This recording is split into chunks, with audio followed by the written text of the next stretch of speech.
Good morning, students, and welcome to week 5. Yes, we are in week 5. It's hard to believe. Already 4 weeks have gone by. And we're turning to a new topic as we do each week, and that is work and labor unions, labor organization, and the role of labor unions in the United States. That will be the context for the discussion today. And one thing I have to say, and I introduce this topic in one way or another in almost every class I teach. Intro to Sociology, I talk about theories of Marx. I talk about class conflict, which is a part of his theory, and the way we have in the United States obviously forms of class conflict, but people rarely talk about it. And I do put it in the context of the relationship between labor and capital, broadly defined, or workers and management, if you like. So this is a very important topic. And the other reason I introduce this in many of my classes is because I have to say, and don't take this as a harsh criticism, but the current generation of students, and I would say millennials, Gen Z, even the Gen X, woefully ignorant about the role of labor unions, the history of labor struggle in the United States, the contribution that labor can make to the improvement of working conditions, and the relationship between organized labor and the current political environment that we find ourselves. So if you want to take a big picture approach to understanding what's happening politically, political economic approach, you need to understand something about labor unions, labor organization, and obviously the extent to which workers, the working class, can exercise power. Power may begin in the workplace, but it extends beyond that into the political arena. And so this is important for all of you to understand. Many of you may believe that you're going to be working in some kind of professional environment where unions are simply unnecessary. That the institution of labor unions is somehow obsolete. That today, in our current economic system, economic structure, the way occupations are organized, that one does not necessarily need to be a member of a union or to have a collective organization of workers in the workplace. If you believe that, you would be seriously misinformed about the current state of the labor market, and I think mistaken about the need for workers to have voice. We talked about exit, voice, and loyalty. When we're talking about labor unions, we're talking about exercising voice. Not an employer who, when you complain about the current conditions or the level of compensation, says, well, if you don't like it, go find another job. That's exit. You might say, well, maybe I should organize and communicate with other workers that share my view of the current situation in this workplace and try to improve conditions through voice. So voice is what I would call the democratic option. There are theories of democracy. One theory of democracy, we discussed this in more detail in some of my other classes, particularly political sociology. One theory of democracy is the participatory theory of democracy. Decisions made that affect you, you should have some ability to participate in those decisions. Now think about the participatory theory of democracy in the context of the workplace. In most cases, you have very, very little input on decisions made by the owners, the CEOs, the managers of the firm you work in and the conditions that you're impacted by. They make the decisions. So I want to put this discussion in this broader context of why somebody would desire to organize collectively. Not individually, because that's what the managers want you to do. Oh, you don't need a union. If you have any problem, you can just individually come and meet with the manager and just let them know what problems you have. That is not a very effective strategy. So, over the history of capitalism, workers have invariably tried in various ways to organize themselves by virtue of the conditions under which they work. All right. Well, this topic is getting a lot of attention in the press currently. I've posted some links to media reports on what's happening in Bessemer, Alabama. Alabama is the site where we might see the first, talked about this, these Amazon sweatshops, I call them. They call them fulfillment centers. Some people call them distribution centers. We may see the first establishment of union representation by a retail workers union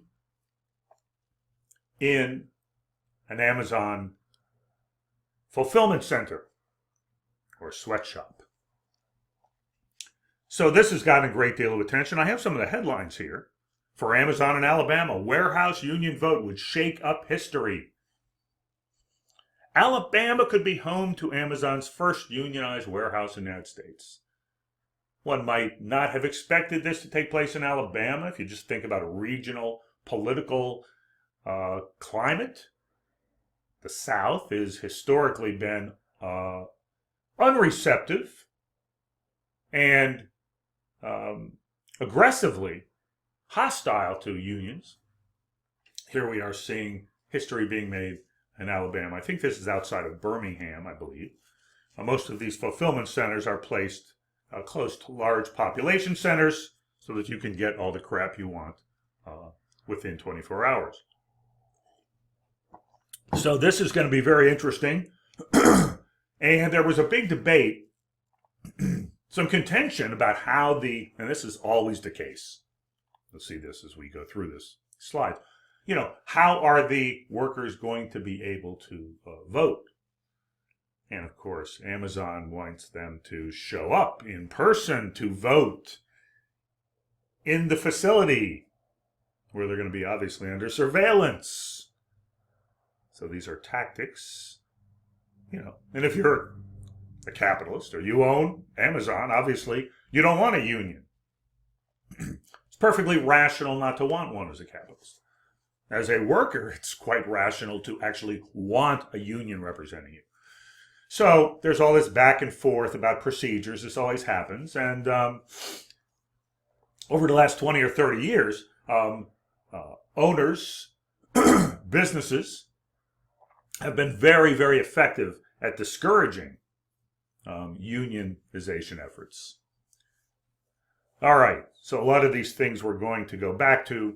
So a little background notice at the bottom. Amazon seeks to block workers from voting by mail. Does this sound familiar?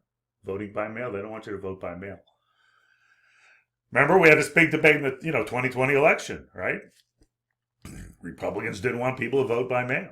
If people can vote by mail, more people will participate, which is presumably a measure of the level of democratic engagement. But if you want to reduce turnout in an election, you want to make it more difficult for people to vote, or you want to place certain conditions. Anyway, there was a judicial decision on this effort by Amazon, and they will be voting by mail. It will start, I think, on February 8th. It extends over several weeks. So let's keep our eye on this. Now, what is Amazon doing to discourage workers? And remember, these are people who are employees in one form or another, despite how precarious and insecure that employment is. They are employees of Amazon, and so Amazon management can assert all kinds of forms of influence to discourage people. No, you don't need a union. Yeah, vote against it. You don't really need a union. We'll take care of you. So I have posted a link to this website, and this is sort of a big message, right? They're trying to appeal to somebody's base economic interests. Do it without dues. It's supposed to be a little play on words. I'm sure somebody in Amazon management, they hire PR people. This is what they came up with. Do it without dues. Cute. That is, you can have a great job and you can get everything you want from the job without paying union dues. And so what they're trying to convince the workers in this sweatshop to think about is, oh, those dues are going to suck all this money out of your paycheck and you're going to have less money to spend. So that's the approach they're taking. It's kind of a crude economic argument. But there are all kinds of other aspects of a union contract. Far, far more important than simply how much money people make. It has to do with the working conditions. And the reports on the working conditions in these sweatshops, enormous number of write-ups about this already. Take a look at my piece that I wrote on the warehouse sweatshop distribution center that was coming to Jacksonville. Now, why is this such a big story? Why is it getting so much attention? It wouldn't be getting that much attention if it was regularly the case that workers in different factories, different workplaces, were organizing. But it's become very, very difficult, very unusual. There are enormous obstacles preventing workers. And let's take a look at, just since 1983, you can see the sharp decline in the percentage of the labor force that is represented by a labor union. This is sometimes referred to as union density. You might see that term, union density. It's simply the percent of those in the workforce who are represented by a union. Almost every year, it's reported that, and by every year, I mean, since probably 1980, every year they report. The Bureau of Labor Statistics, reports the official percentage of workers represented by a union. It goes down, down, down, down, down. And I keep track of this. A record low, then the next year. A record low number of workers. A record low number of workers. It's been going down steadily. This is not a good sign. Now, maybe if you're a capitalist, you don't like unions. This is, so it depends on your political orientation. This is the political class. I sympathize with labor. I don't make any bones about that. This is not a good sign for a lot of reasons. And we'll talk about some of the reasons why it's not a good sign when labor unions are essentially extinguished. In the United States, I have to say, labor has, and labor unions have had this shit kicked out of them. As somebody once said, labor is flat on its back. Doesn't mean it will always be flat on its back, but this has been a long, long-term trend. We'll talk more about this when we discuss this notion of neoliberalism. Notice 10.8% overall. Now, what's interesting is this is a slight, maybe in 2019 it was like 10.6. Right? This is overall. Okay. Now, if you go to the reporting by the Bureau of Labor Statistics, what they'll tell you is, well, one of the reasons why there was sort of this little uptick is because under COVID, there are so many fewer workers out there. The denominator is smaller. You understand? And therefore the percentage is a little higher. Notice in the private sector, 6.3. Just 6.3% of people working in private sector employment are represented by a labor union, by an organization that represents them to management to negotiate compensation and the conditions of employment. Public sector unions, more common, and you can see 34.8. Now, the reason 34.8 and 6.3 turns out to 10.8 is because the vast majority of workers are in the private sector, not the public sector. And if you follow politics, you will know that there has been an effort, I mean, they're happy. They're very happy. They've driven down the private sector labor union representation to 6%. They're not happy about the public sector. So there's been a huge attack on public sector labor unions. Probably the most celebrated conflict took place in Wisconsin about, 6 or 7 years ago. So we have today a level of representation of workers in the United States, represented by labor, that is essentially pre-Depression level. So I want to say a little bit about U.S. labor history, just to give you a little background. Prior to the Great Depression, the ability to join a union, to organize a union, didn't really exist. There were no legal protections. And unionization, labor unions, labor presence, organizationally was minimal. That's why I said we haven't seen these percentages so low, that is the percent of workers represented by unions, so low, since before the Depression. Now, the Great Depression generated a political response. Many of you are familiar with FDR, Franklin Delano Roosevelt, the New Deal, and there was an expansion of all kinds of legislation designed to address many of the problems that contributed to the Depression. And when I talk about the rise of neoliberalism in the next couple of weeks, I will go back to this moment in history. But for the moment, let me just say that one of the factors that contributed to the Depression was that workers, despite the fact that they were working in factories and there was a surplus of workers, and there was the introduction of mass production technology, and there was, under those conditions, the anticipation that you can produce lots of goods cheaply and therefore make high levels of profit, there was one problem.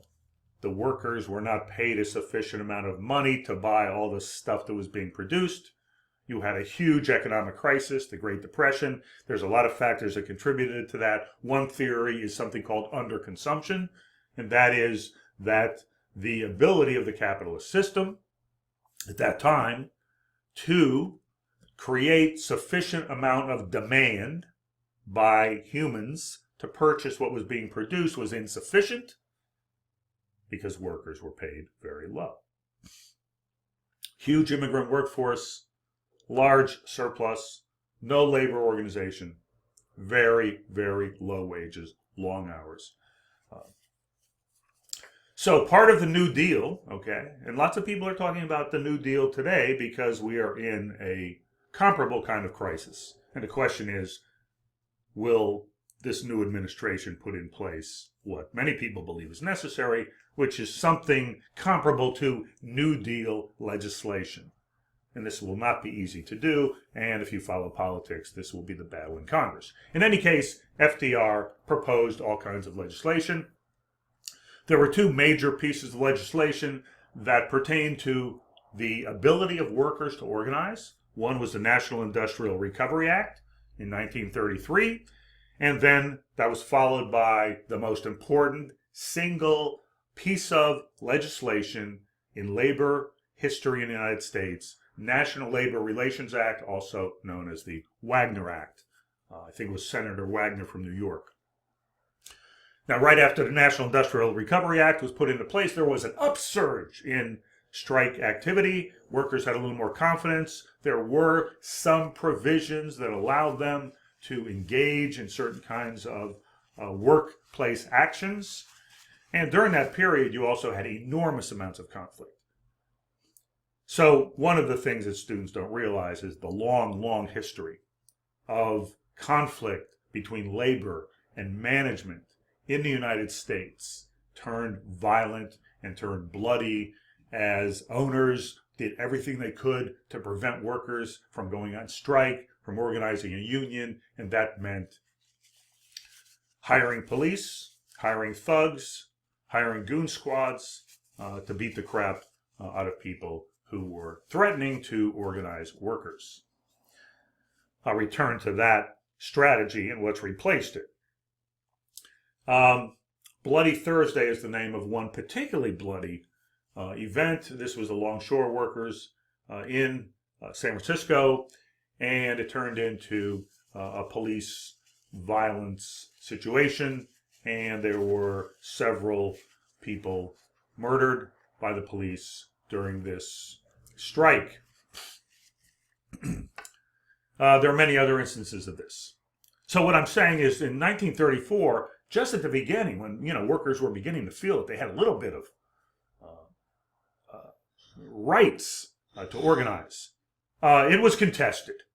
And then the National Labor Relations Act actually put into place much more specific, formal, administrative procedures on what the rights of labor were and what the obligations of employers were to respect the rights of workers to, if they so desired, form a union.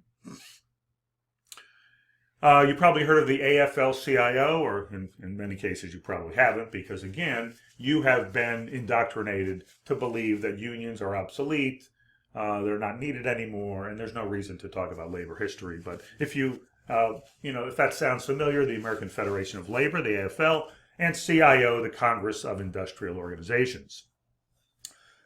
They joined together, but they had very different kinds of philosophies. The American Federation of Labor was focusing on craft unions. These are unions for particular, highly skilled craft workers. An example would be the International Brotherhood of Electrical Workers, the IBW. Certain kind of union. And then you have the industry-wide union, like the United Auto Workers, right? Or the United Steel Workers. Or rubber was a major part, because remember, the automobile industry was a huge part of the manufacturing machine of industrialization in the United States.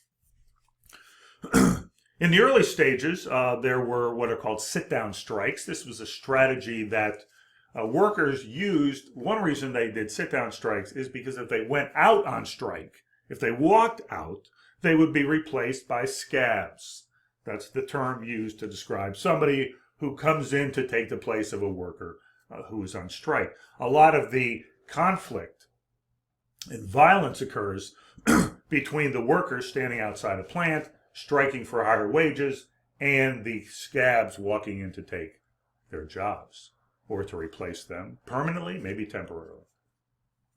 Probably the most famous sit-down strike was between the United Auto Workers and General Motors.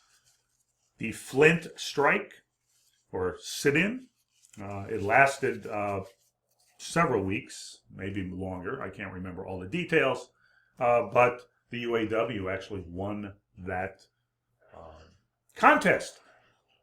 And GM relented on many of the demands of the workers. So the sit-down strikes were quite common during that period as workers did not want to leave the facilities. As I said, the union membership has steadily declined. Its peak was in 1955. You had over a third of the workforce represented by a labor union. Today, as I said, it's around 10%. Some people say, well, that's because it's not an industrial society anymore as it was then. We don't have big factories. We're not producing goods the way we did. That's done somewhere else. So, basically, it's a structural explanation for why the number of workers represented by a union. The occupational structure has changed. The nature of the economy has changed. That's a factor because much of the organizing was concentrated in large industrial factories. But what's even more important are political factors.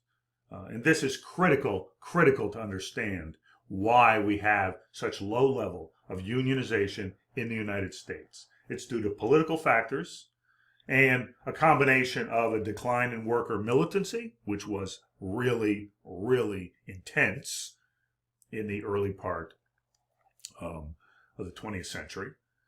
And you also have growing reluctance by political officials to represent the interests of workers. And this is clearly the case since 1980 in the party that has historically been associated with organized labor. That's the Democratic Party. Again, this is a big story in the political sociology class because it has enormous implications for the two-party system. But the Democrats have largely abandoned the working class. Okay? They have retreated from much of the New Deal commitment to ensuring legislation for working class people. So, if you also compare the United States with other countries that were going through the same kind of changes in terms of their occupational industrial structure, you do not see the sharp decline in other countries in the percent of the population that is represented by a union. So it's not structural, inevitable factors that have led to the decline. It is largely political factors and the balance of power between capital and labor, if you want to put it in the most broad context. The Taft-Hartley Act is a critical piece of legislation here because the Taft-Hartley Act, which was instituted in 1947 after World War II, largely motivated by Cold War sentiment, and that is the association of labor unions with socialism, the association of labor unions with communism, and there was a huge purge during the McCarthy period of any left socialist communist influence in unions. There was a Communist Party in the United States. Some people were members of it. They sympathized, not necessarily with the Soviet Union, but with principles of socialism and communism. But during this period, anyone who was in any way affiliated with any kind of organization along those lines was targeted during the McCarthy era. And so you had a big change in terms of the composition of the leadership in unions. Union leadership became much more conservative as well. Right? So the Taft-Hartley Act essentially made all kinds of provisions to roll back the rights of workers, various ways to organize. The most significant being the right to work law, the provision that states could implement a right to work law. I'll talk about that in a moment. There is something called the Treaty of Detroit. I just want to mention this briefly, and I should have included it on this slide. The Treaty of Detroit is something that refers to the agreement that was made between organized labor and the large auto companies, GM, Chrysler, Ford. Those were the big three back then. We talked about the big three. Now students don't know what the hell we're talking about. Big three, GM, Chrysler, Ford. And the Treaty of Detroit essentially was that the workers would give up the demand for having control over the workplace, how work was organized, how it was structured, how work was divided. Right? They would leave that to the managers. Okay? This was a major concession because labor unions, historically, driven by principles of participatory democracy and socialism, one key feature of socialism, not discussed very often when we think about it, is workers' control, democratic control of the workplace. So workers said, you know what, we will give that up. This is part of the compromise, the Treaty of Detroit, so to speak. We will give up control of that aspect. We'll leave that to managers. Managers can decide how the workplace will be organized, how it will be structured, what kind of work tasks will be assigned to different segments, what kind of technology will be brought in. We'll leave that to the managers. However, as productivity increases as a result of allowing that managerial authority, wages will rise accordingly, in proportion. Understand? Okay, managers, you organize a workplace the way you think is going to increase productivity, but wages will rise along with the rise in productivity. That was kind of the agreement. There's a lot more to say about that, but that is referred to as a Treaty of Detroit. It's a really fundamental moment in labor management relations and history in the United States. Okay. Now, managers, capitalists, owners, however you want to describe them, we use different terms, employers. They use different strategies. They obviously don't want unions. They don't want their workers to be organized. The workplace is not, from their perspective, a democracy. And none of you will be working, for the most part, in any kind of organization that is going to be entirely democratically structured. We talked about this. We talked about bureaucracy. So you can have positive industrial relations where, management tries to do everything they can to make the environment in the workplace as positive as possible to discourage people from wanting to join a union. One of the most common strategies is that they will increase the wages of workers. So I think I made reference to Walmart, has increased the minimum wage for their workers, not the federal minimum wage, to $10. Right? These are ways to discourage union organization, because union organization is not just a threat to management because workers will make more money. It's because they have more power and because things have to be negotiated. And that, if you're a capitalist, if you're an owner, you do not want. You can have legal campaigns against unions. Talk a little bit more about that. This is routine. And by the way, I always talk to students and they tell me, I got a job at, Target, or, maybe I worked at Walmart. And there's always communications to us, particularly during the orientation, about the fact that there is no labor union and we're not interested in having workers, our associates, right? That's like the positive industrial relations.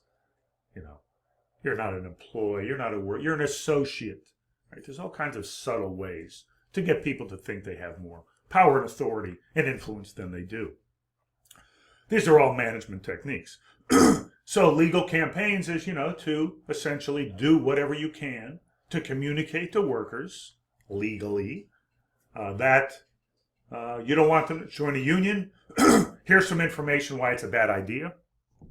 Like what we saw from Amazon when they said, do it without dues.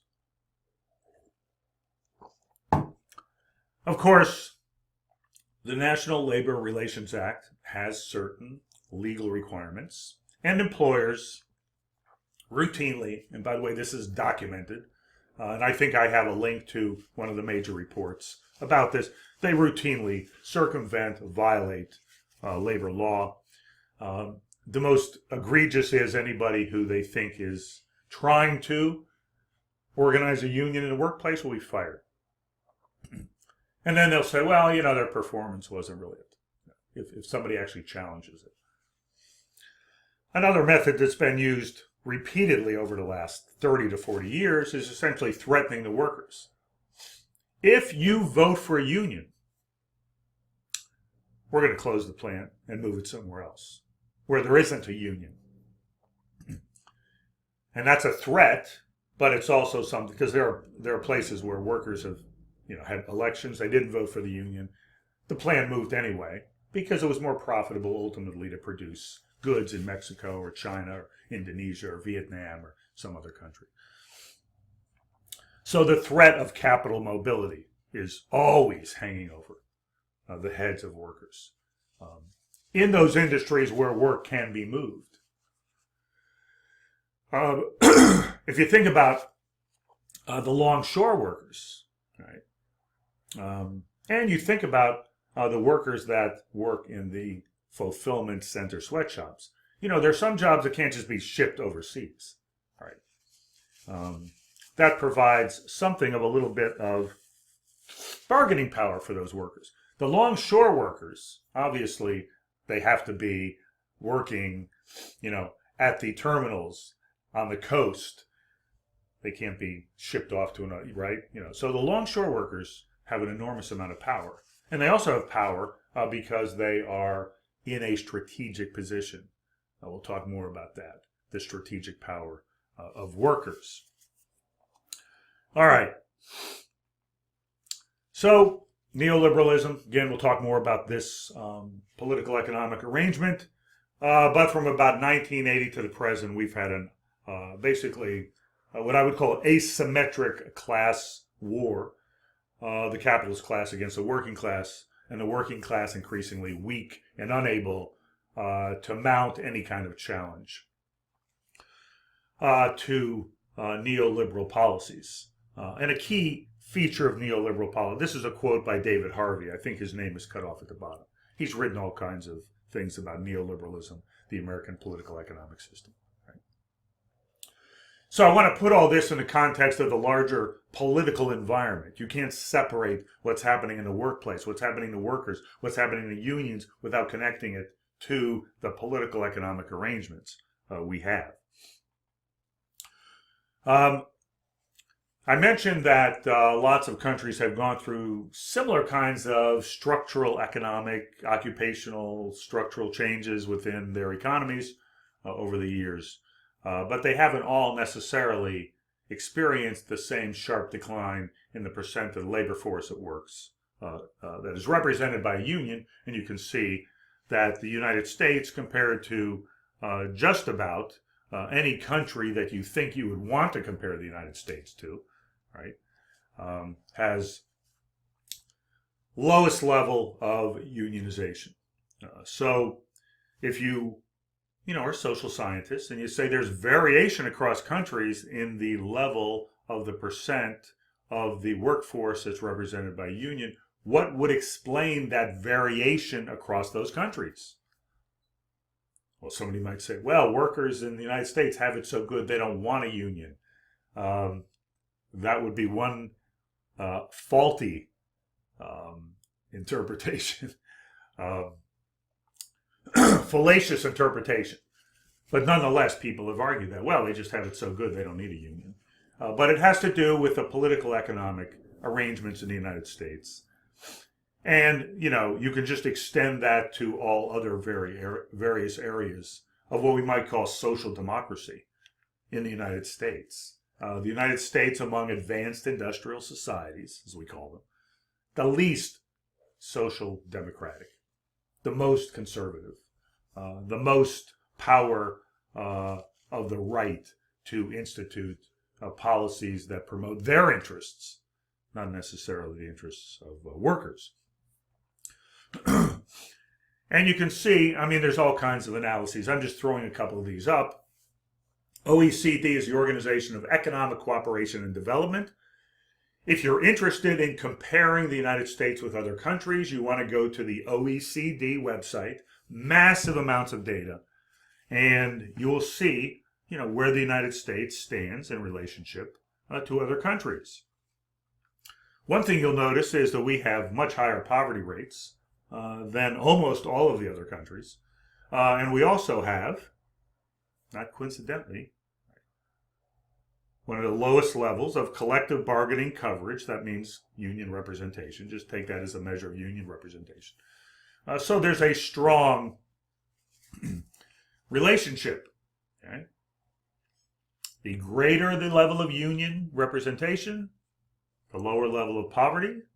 This makes sense. It seems logical if unions are able to negotiate for their workforce. I took students several years ago to Iceland. In sociology, we have that's the only major study abroad class we have. In Iceland, about 85% of the population is represented by a labor union. And when we were there, we spent time meeting with the officials of the three major labor unions, just to talk about what kinds of negotiations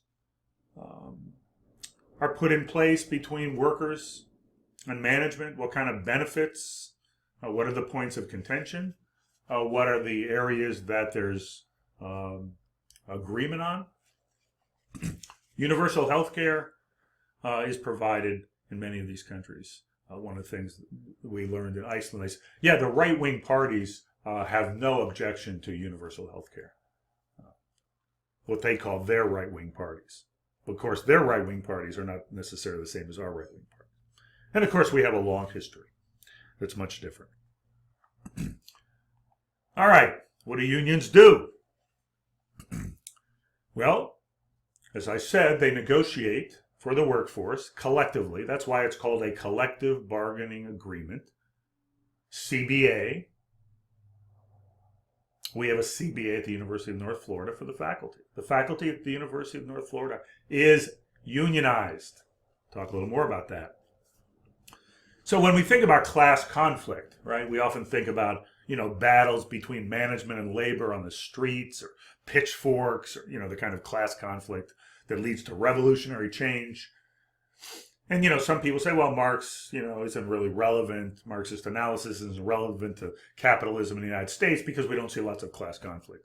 Class conflict is constant, ongoing, and ever present. It just takes a variety of forms. I've already mentioned the strategies that capital uses. Those are forms of class conflict.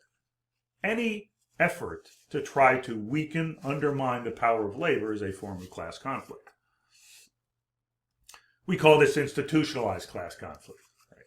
Because it's done under a kind of legalistic, formalistic umbrella, the collective bargaining agreement. Management sits down with representatives from the union. They sit down at a table and they talk about what they want, and they negotiate and they compromise, and eventually they come to some agreement and they have a collective bargaining agreement that defines the level of compensation and terms and conditions of employment.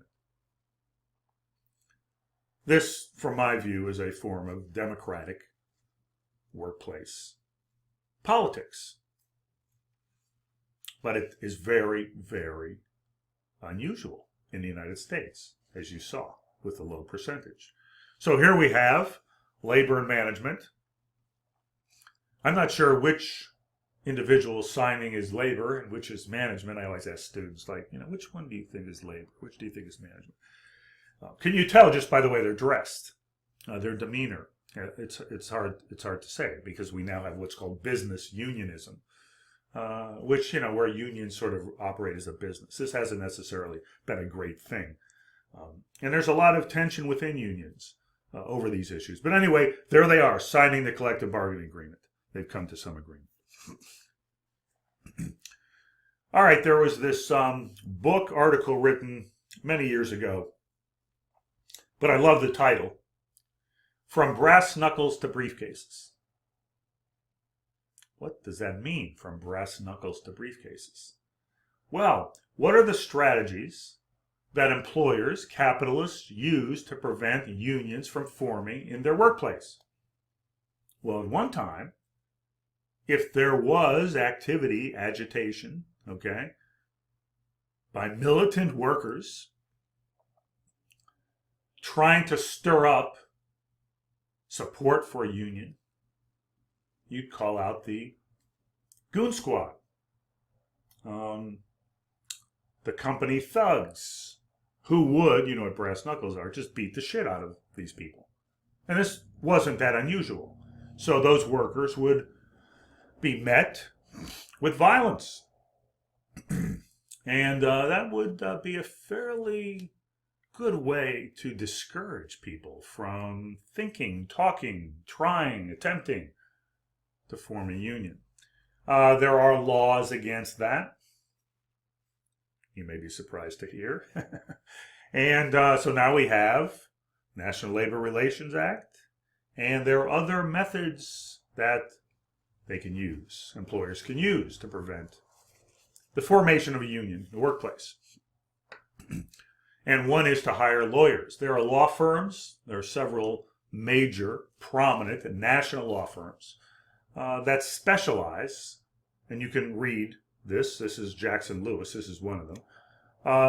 Their job is to ensure that the employer has all of the legal recourse available. These are the briefcases, right? It's no longer brass knuckles. You're bringing guys with briefcases, lawyers. And their job is to provide as much advice as possible as consultants to the employer to make sure that a union does not form in their enterprise, in their firm. Okay. A strategic, comprehensive, preventive labor relations program. That sounds nice.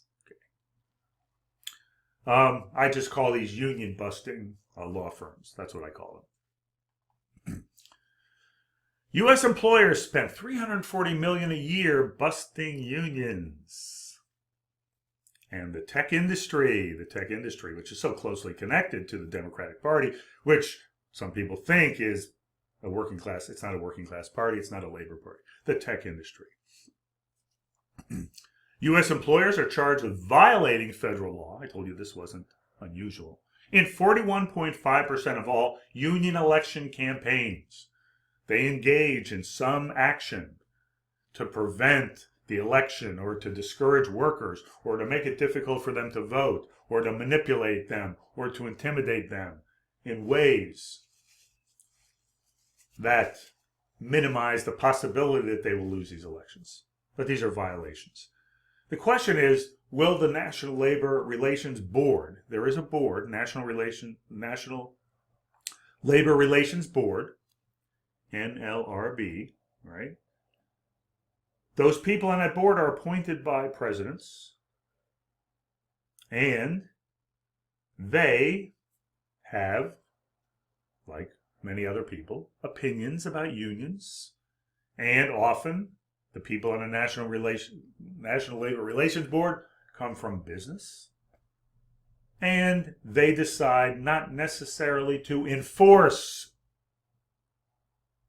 the provisions of the National Labor Relations Act, or even to vote on rolling them back to make it harder legally for workers to join a union.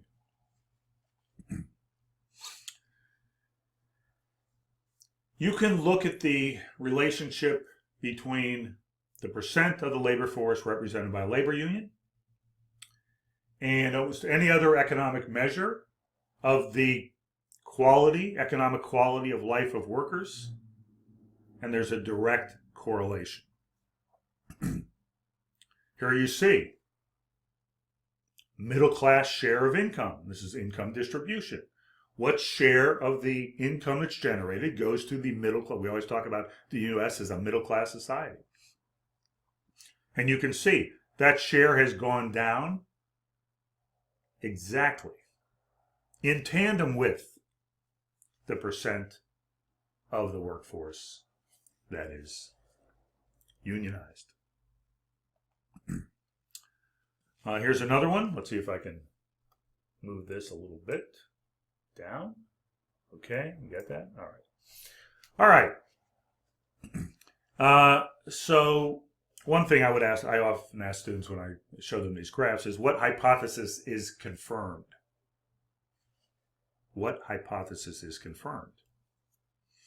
So if you look at this, you'd say, well, there's two variables, right? One is, and how are they measuring that? The share of income that goes to the top 10%. That's the red line. Just think of that as a proxy for inequality. And the blue line is the percent of the labor force represented by union.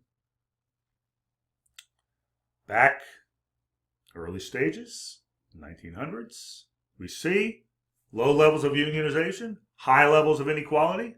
Unionization, the blue line goes up, inequality goes down.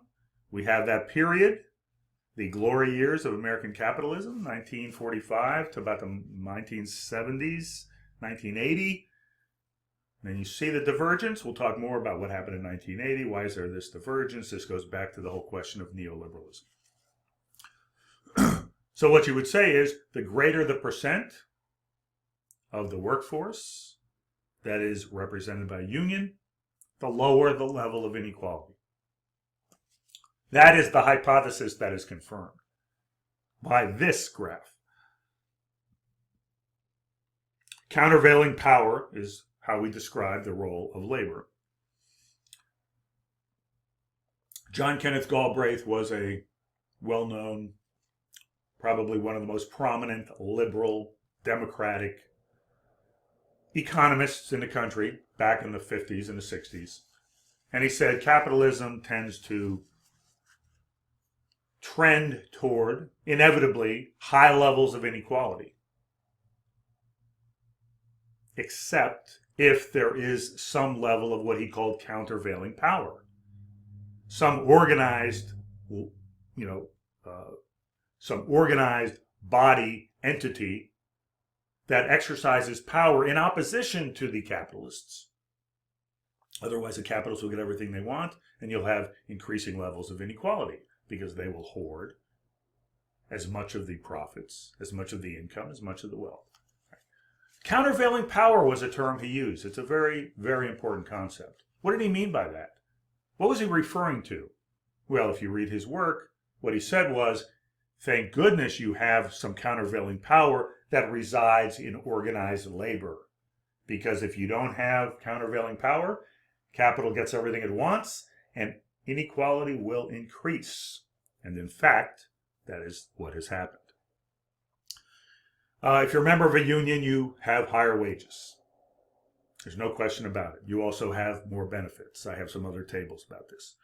It has spillover effects. What that means is that in a community where you have a relatively high level of the labor force represented by a union, wages tend to be high for workers that aren't necessarily working in an establishment that has a union. Because you're raising the level of wages, and employers have to compete with unionized enterprises, unionized establishments where they're paying workers more, and so it raises the wages generally. When you start pushing the wages down, when fewer and fewer people are paying union-based, collective bargaining agreement-based wages, things go down. Progressive policy mobilization, talk about this in more detail in political sociology. Unions mobilize and educate workers to support progressive economic policies. As unions decline, fewer people are in labor unions, less education, less mobilization, less likely to vote. All of these things are a consequence of the decline in unions. This has hurt the Democratic Party enormously. And the Democratic Party, as I said, largely abandoned labor, abandoned the working class,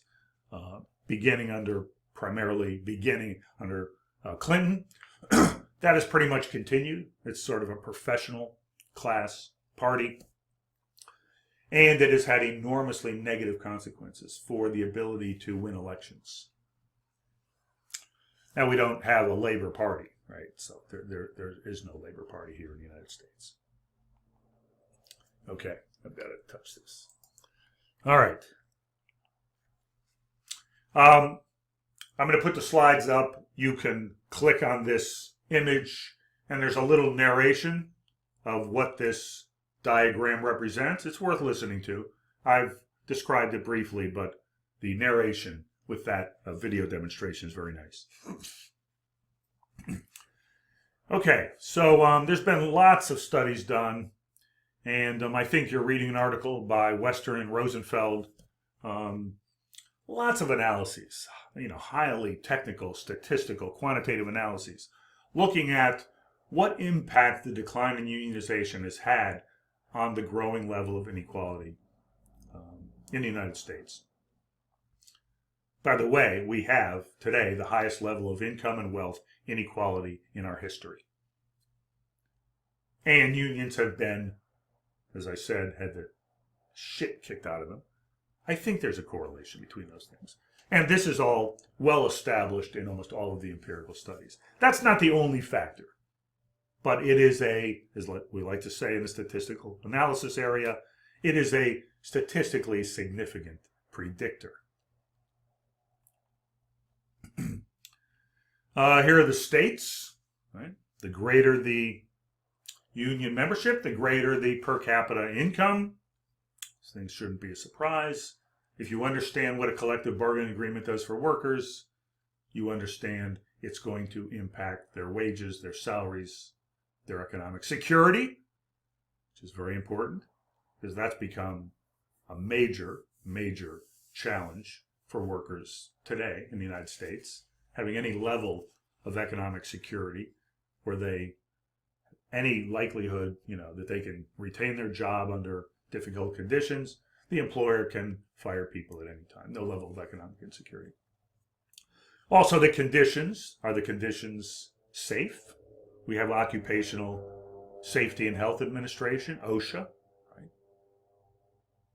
All of these factors, right, in terms of the wages, compensation, salaries, conditions, these things are negotiated with employers if you are represented by a union. If not, you have to leave it to the whim of the employer. It's possible you could find an employer who is, conscious of the need to provide workers with a safe working place and compensate people fairly, but it's entirely up to them. All right, here's the state level data between unionization and the poverty rate. Again, you see the patterns. Notice that you see a lot of the southern states, okay, over on the left and the higher level of poverty. Union density and voter turnout. I mentioned this before.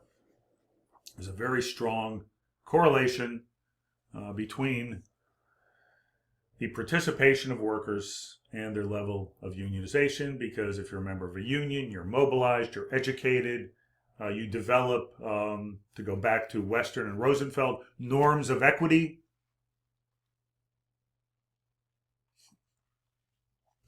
Okay, the right to work law. This is important. It's part of that Taft-Hartley Act. And in the Taft-Hartley Act, states were able to institute what is called a right to work law. And you have right to work states.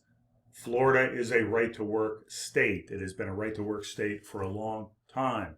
What does that mean? At one time, if you were employed by an organization that had union representation for employees, by virtue of becoming an employee, you are automatically represented by the union. It's called a collective bargaining agreement. All workers are covered by the collective bargaining agreement. But you are also required, and this goes to that effort by Amazon, to pay dues to the union so that they can lobby, so that they can support their efforts, so that they can, hire consultants to help them negotiate the contract to cover administrative costs. So, if you're hired by an organization that has a union, you're represented by the union and you're required to pay dues.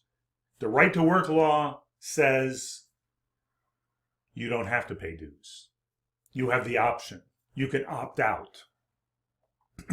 So even though the union is negotiating a contract that will potentially, conceivably, usually does, provide all workers with greater economic security, with greater income, better working conditions, you have the option to opt out, paying your dues. That's what the right to work law allows you to do. Obviously, right to work is a misnomer. It doesn't really mean you have a right to work at all. It means you have a right to work for less. So this produces lots of difficulties and problems. One is free ridership. What does that mean, free ridership? It means that people who aren't paying dues are benefiting from the collective bargaining agreement, but they're not contributing their fair share to the union. They're free riders. Let me go back to the University of North Florida. We have a labor union that represents all faculty.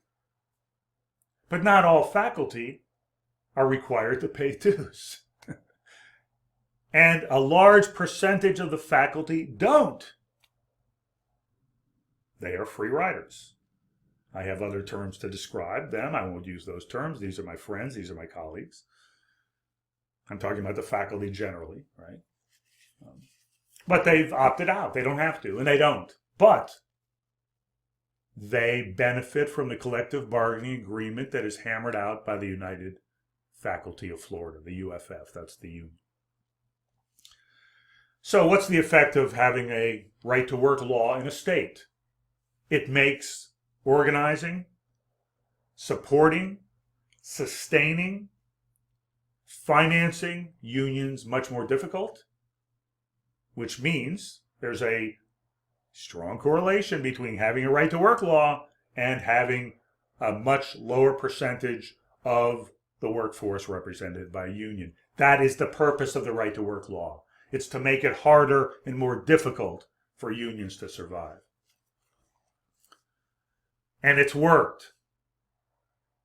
And you see the consequences of this not just in the percentage of people represented by a union, but clearly, after you've seen the other graphs and diagrams, lower wages, less social protection.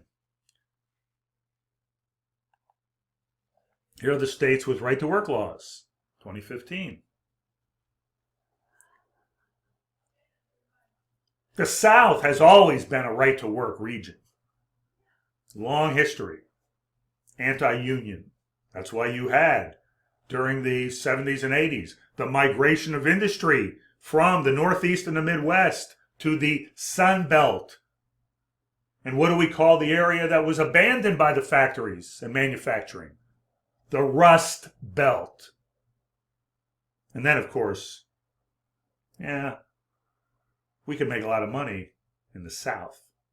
Unions are weak, few restrictions, legislatures are very pro-business, low taxes.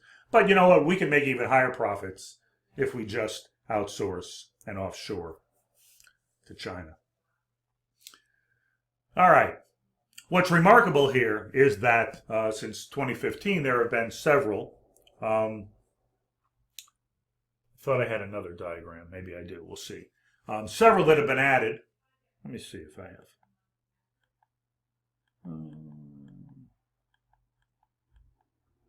Oh, this was it. Okay. I'm going to jump to this one. I'll go back. Right to work states. Notice Wisconsin, 2015. In 2015, the legislature put in place to designate Wisconsin as a right to work state. Wisconsin, the home of Robert La Follette, the great progressive populist. Michigan, the heart of American manufacturing, the United Auto Workers. And this was after the great financial crisis of 2007, 2008, which was strongly produced, that crisis, created by the level of inequality and economic deprivation that led people to pile up enormous amounts of debt. It's a long story. My point is, things were bad enough for workers, but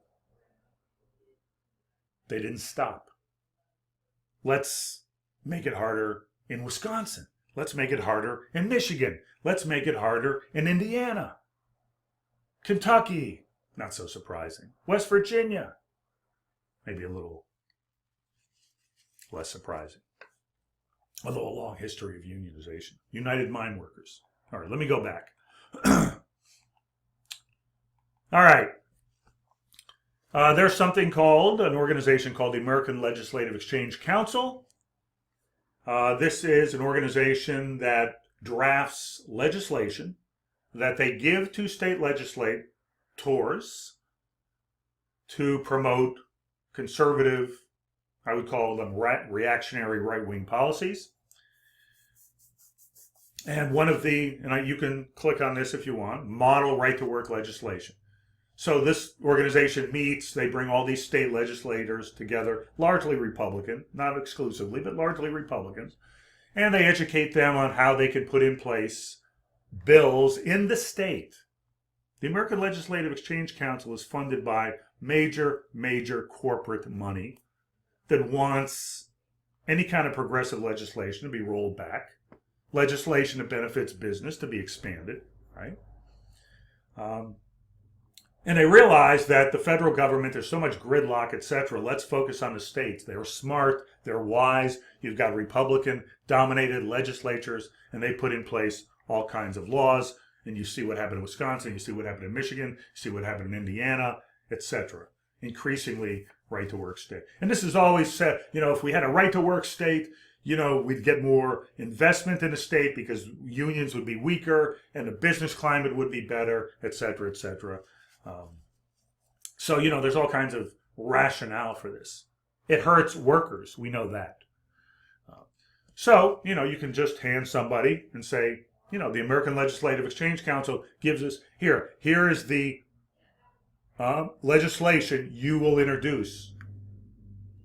Because not all these legislators are capable, I want to be kind, capable of drafting this legislation. So, this is Scott Walker. I mentioned that there was a big skirmish about going after public sector unions. I was in Wisconsin under Scott Walker. He wanted to run for president. He's a right-wing conservative Republican. Wisconsin introduces word for word ALEC right-to-work bill. You understand? They took the bill from the organization, right? An organization that creates these bills in consultation with corporations, hands it to a state legislator, and he puts it before the legislature. Okay?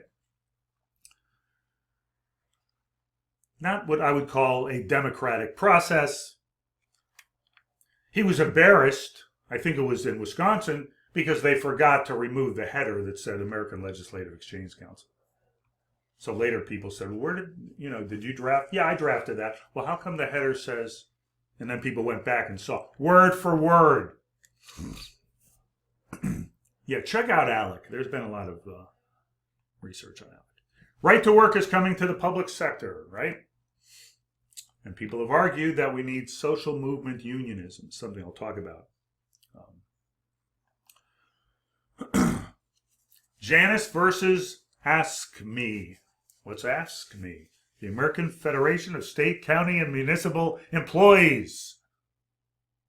That would have been a trivia question in the classroom. There's usually like one student who knows that. Right. So the Supreme Court, which is conservative, and it's even more conservative now. We're going to see what kinds of decisions they make over the next couple of years in the area of labor law. Janus challenged Ask Me because it was a public sector union that required that person to pay dues, and they said a public sector union shouldn't be allowed to charge employees dues. It should be my choice. And it was upheld by the Supreme Court. So it's like taking the right to work law and applying it to all public sector unions in the United States. You see how bit by bit, inch by inch, the ability of workers to establish labor representation is being eroded. You can go to, this was compiled some time ago by Stand Up ALEC, okay? So they were organizing against the American Legislative Exchange Council. And they do all kinds of analysis to show the relationship between a right-to-work state, whether you're a right-to-work state or not, and other characteristics. Now, this was a very interesting study. I mentioned to you before that the effect of the right to work state is to reduce the level of unionization, which in turn reduces the number of workers who are a member of a labor union that would mobilize them and educate them and encourage them to turn out to support policies that would benefit them. And the point of this study, and you can look at it more carefully if you like, there's a link to it, is essentially that the Democratic Party has been hurt very, very badly by the implementation of right-to-work laws. And these are right-to-work laws that they didn't always stand up and oppose aggressively.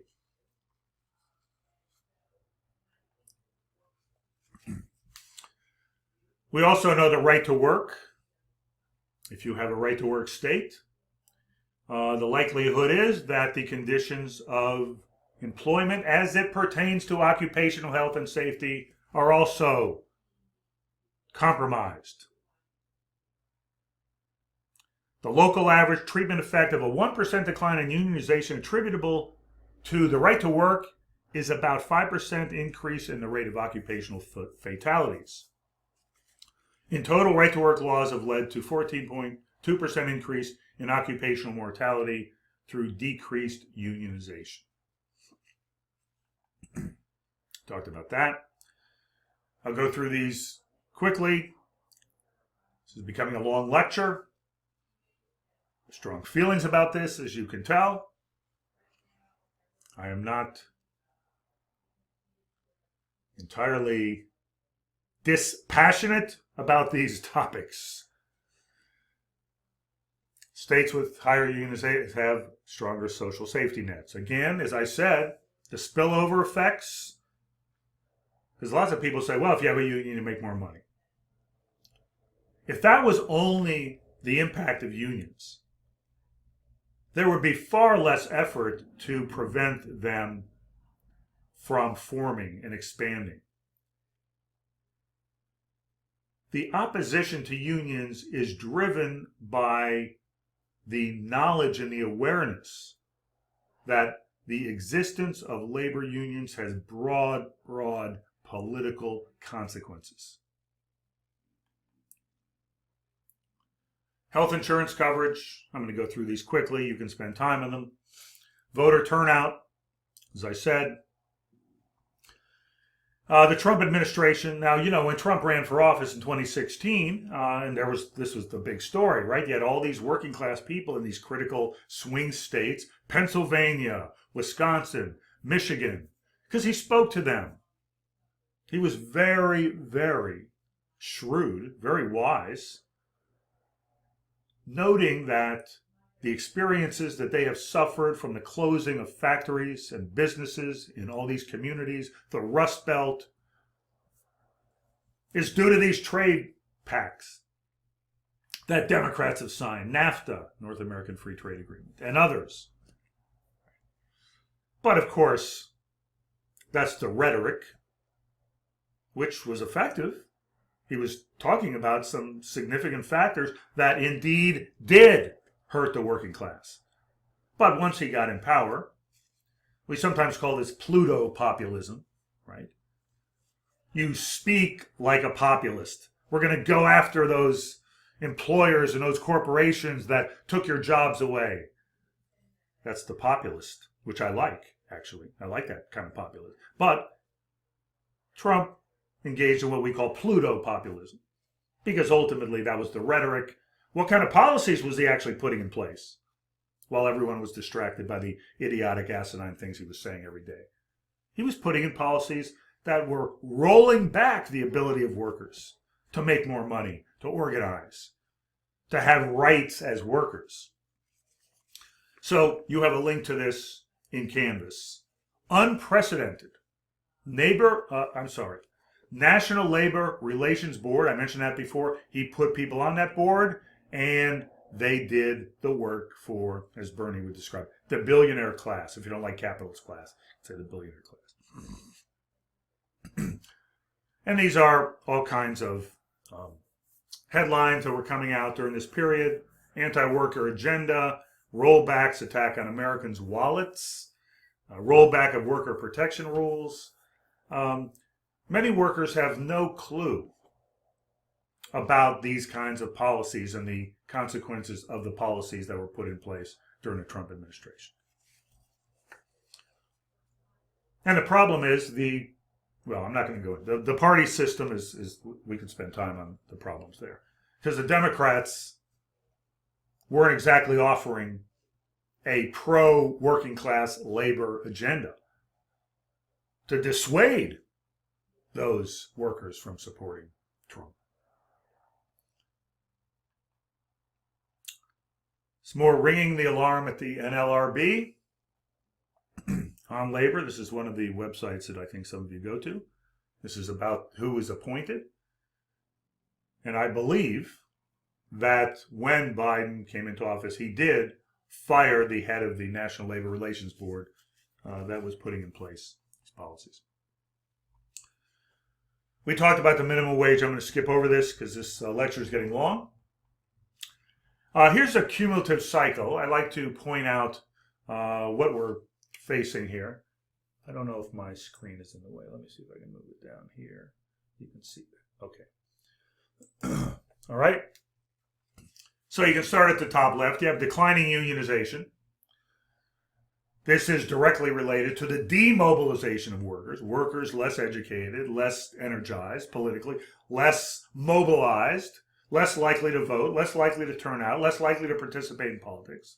This obviously weakens any pro-labor orientation of the parties, less pressure on the parties to institute policies that might be designed to enhance the ability of workers to exercise some level of power, and ultimately policies, right? The absence of progressive policies, absence of any kind of countervailing power against the power of capitalism, and against capital, and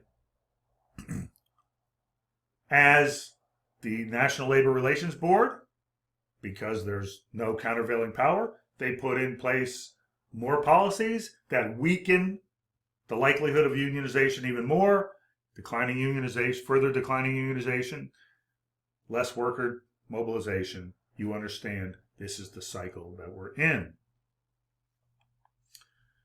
How do we get out of it? We need significant, radical labor reform. I'm going to skip over this and go to the last slide. All right. Because we're running over an hour, I like to keep these to about an hour. Labor legislation, labor reform. Now, when Obama came in office in 2008, labor thought this was a good thing. Bush W. was not a supporter of labor. He was a conservative, relatively conservative Republican. And labor, again, had been beaten down since 1980. Obama came in. There was something called the Employee Free Choice Act.